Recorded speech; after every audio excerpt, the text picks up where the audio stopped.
ನಮ್ಮ ಅವಿಭಜಿತ ಜಿಲ್ಲೆ ಮತ್ತು ಕಾಸರಗೋಡು ಜಿಲ್ಲೆಯಲ್ಲಿ ಕಂಬಳ ಒಂದು ಮನೆ ಮಾತಾಗಿರುವಂಥ ಒಂದು ಕ್ರೀಡೆ.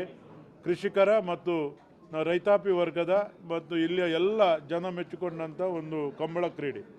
ಈ ಕ್ರೀಡೆ ಈಗ ಅಂತಾರಾಷ್ಟ್ರೀಯ ಮಟ್ಟದ ಮನ್ನಣೆಯನ್ನು ಕೂಡ ಪಡ್ಕೊಂಡಿದೆ. ಬೆಂಗಳೂರಿನಲ್ಲಿ ಕೂಡ ಮೊನ್ನೆ ನಡೆದಿದೆ.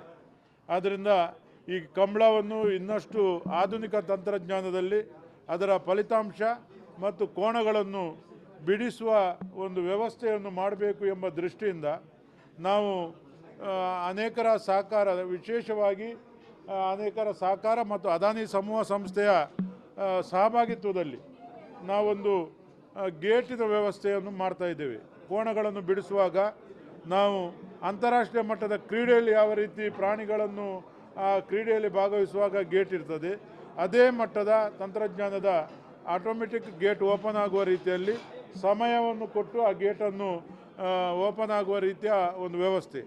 ಅದರೊಂದಿಗೆ ಫೋಟೋ ಫಿನಿಶ್ ಫಲಿತಾಂಶ, ನಮ್ಮ ಫಲಿತಾಂಶದಲ್ಲಿ ಯಾವುದೇ ರೀತಿಯ ಸಮಸ್ಯೆ ಆಗಬಾರ್ದು, ಯಾವುದೇ ರೀತಿಯಲ್ಲಿ ಟೈ ಆಗಬಾರ್ದು ಮತ್ತು ಅನೇಕ ಕಡೆಗಳಲ್ಲಿ ಫಲಿತಾಂಶದಲ್ಲಿ ಕೆಲವು ಕಡೆ ಗೊಂದಲ ಉಂಟಾಗ್ತದೆ. ಇದನ್ನು ನಿವಾರಣೆ ಮಾಡಬೇಕು ಎಂಬ ಉದ್ದೇಶದಿಂದ ನಮ್ಮ ಕುದುರೆ ರೇಸಿನಲ್ಲಿ ಯಾವ ರೀತಿ ಮೂಗಿನ ದಾರದಲ್ಲಿ ಫಲಿತಾಂಶ ಬರ್ತದೆ, ಅದೇ ರೀತಿಯ ಫಲಿತಾಂಶ ಫೋಟೋ ಫಿನಿಶ್ ಮೂಲಕ ಮಾಡುವಂಥ ಒಂದು ಯೋಜನೆಯನ್ನು ಜಿಲ್ಲಾ ಕಂಬಳ ಸಮಿತಿಯ ಮೂಲಕ ಅನುಷ್ಠಾನ ಮಾಡಲಿಕ್ಕೆ ನಾವು ತೀರ್ಮಾನ ಮಾಡಿದ್ದೇವೆ. ಇದರ ಉದ್ದೇಶ ಇಷ್ಟೇ: ಕಂಬಳವನ್ನು ನಿಗದಿತ ಸಮಯದಲ್ಲಿ ಕಂಬಳ ಒಂದು ಮುಗಿಸಬೇಕು. 30 ಗಂಟೆಗೂ ಜಾಸ್ತಿ ಕಂಬಳ ನಡಿಬಾರ್ದು. ಇದರಿಂದ ಪ್ರೇಕ್ಷಕರಿಗೆ, ಕೋಣದ ಯಜಮಾನರಿಗೆ ಮತ್ತು ಎಲ್ಲರಿಗೂ ಸಮಸ್ಯೆ. ಆದ್ದರಿಂದ ಇದಕ್ಕೆ ಕಡಿವಾಣ ಹಾಕಲಿಕ್ಕೆ ಈ ಒಂದು ತಂತ್ರಜ್ಞಾನವನ್ನು ಬಳಸ್ತಾ ಇದ್ದೇವೆ. ಗೇಟಿನ ವ್ಯವಸ್ಥೆಯಲ್ಲಿ ನಮ್ಮ ಅಲ್ಲಿ ಕೋಣಗಳನ್ನು ಬಿಡಿಸುವ ನಿಶಾನೆದಾರರು ಇರ್ತಾರೆ. ಆ 5 ನಿಮಿಷ ಅವರಿಗೆ ಕಾಲಾವಕಾಶ ಇದೆ. ಆ 5 ನಿಮಿಷದ ಒಳಗೆ ಆತ ಕೋಣವನ್ನು ಬಿಡಬೇಕು. ಬಿಡದಿದ್ದರಲ್ಲಿ ಹಗ್ಗ ಕಿರಿಯ, ಹಗ್ಗ ಹಿರಿಯ, ಕೆನೆಹಲಗೆ ಎಂಬ ವಿಭಾಗಗಳಿದೆ. ಅವರಿಗೆ ಬೇರೆ ಬೇರೆ ಸಮಯವನ್ನು ಕೂಡ ಕೊಡ್ತೇವೆ. ಆ ಸಮಯದ ಪಾಲನೆ ಮಾಡದಿದ್ದರೆ ಆಟೋಮೆಟಿಕ್ ಆಗಿ ಗೇಟ್ ಬೀಳ್ತದೆ. ಗೇಟ್ ಬಿದ್ದ ಕೂಡಲೇ ಅದಕ್ಕೆ 3 ನಿಮಿಷ ಕೊಡ್ತೇವೆ. ಅದು ಕೌಂಟ್ ಡೌನ್ ಆಗ್ತದೆ.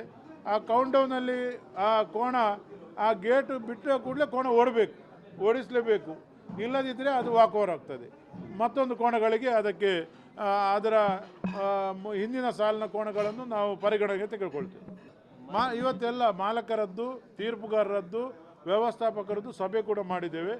ಎಲ್ಲರ ಒಮ್ಮತದ ನಿರ್ಧಾರದ ಮೂಲಕ ಇದನ್ನು ನಾಳ್ದು ಪ್ರಾಯೋಗಿಕವಾಗಿ ಮಾಡ್ತಾ ಇದ್ದೇವೆ. ಮುಂದೆ ಕೆಲವೊಂದು ಬದಲಾವಣೆ ಆಗ್ಬೋದು.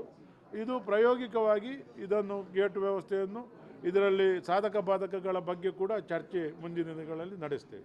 ನಾವು ಪಿಲಿಕುಳದಲ್ಲಿ ಈ ಹಿಂದೆ ಕೂಡ ಕಂಬಳ ನಡೀತಾ ಇತ್ತು, ಮತ್ತು ಈಗ ಅದು ನಿಂತಿದೆ. ನಾವು ಮಾನ್ಯ ಮುಖ್ಯಮಂತ್ರಿಗಳಿಗೆ ಮತ್ತು ಸರ್ಕಾರಕ್ಕೆ ಮನವಿ ಮಾಡಿದ್ದೇವೆ. ಮಂಗಳೂರಿನ ಪಿಲಿಕುಳದಲ್ಲಿ ನಡೆಯುತ್ತಿದ್ದಂಥ ಕಂಬಳ ಮತ್ತೆ ಅದಕ್ಕೆ ಚಾಲನೆ ನೀಡಬೇಕು. 2 ಎಕರೆ ಜಮೀನನ್ನು ನಾವು ಕಂಬಳ ಸಮಿತಿಗೆ ತಾವು ನೀಡಬೇಕು. ನಾವೊಂದು ಉತ್ತಮವಾದಂಥ ಕಂಬಳದ ಕರೆ ಮತ್ತು ಕಂಬಳ ಭವನವನ್ನು ಅಲ್ಲಿ ನಿರ್ಮಾಣ ಮಾಡಬೇಕೆಂಬ ಉದ್ದೇಶವನ್ನು ಇಟ್ಕೊಂಡಿದ್ದೇವೆ.